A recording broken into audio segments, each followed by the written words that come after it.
ഈശ്വരശൈലിയിൽ സ്തുതിയായിരിക്കട്ടെ. ഇന്ന് ഞാനിവിടെ പറയുവാൻ പോകുന്നത് വിശുദ്ധ എലിസബത്തിനെ കുറിച്ചുള്ള ഒരു ജീവിത രീതിയാണ്. ഹംഗറിയിലെ വിശുദ്ധ എലിസബത്ത് ഹംഗറിയിലെ അലക്സാണ്ടർ ദിഗിയൻ രാജാവിന്റെ മകളായാണ് എലിസബത്ത് ജനിച്ചത്.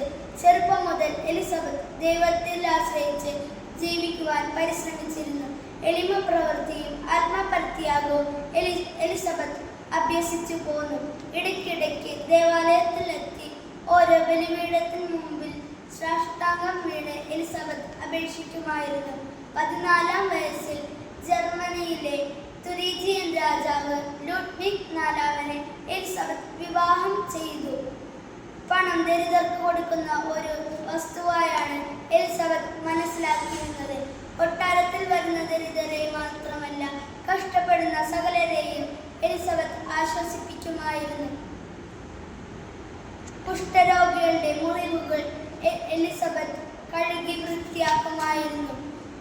1228 എലിസബത്ത് രാജ്ഞി ഫ്രാൻസിസ് മൂന്നാം സഭയിൽ ചേർന്നു. 24-ാം വയസ്സിൽ എലിസബത്ത് രാജ്ഞി മരിച്ചു.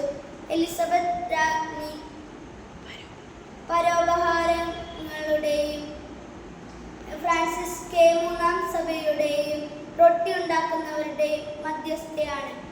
1235 എലിസബത്ത് രാജ്ഞി വിശുദ്ധയായി നാമകരണം ചെയ്യപ്പെട്ടു. ഞാനിന്നിവിടെ പറയാൻ പോകുന്നത് 13-ാം നൂറ്റാണ്ടിൽ ജീവിച്ചിരുന്ന വിശുദ്ധ എലിസബത്തിനെ കുറിച്ചാണ്. വിശുദ്ധ എലിസബത്ത് ദൈവത്തിനെ ഒരുപാട് സ്നേഹിച്ചിരുന്നു. വിശുദ്ധ എലിസബത്ത് കാരുണ്യവും ദയയും നിറഞ്ഞ വിശുദ്ധയായിരുന്നു. പാവപ്പെട്ടവരെ വസ്ത്രവും ഭക്ഷണവും വിശുദ്ധ എലിസബത്ത് നൽകുമായിരുന്നു.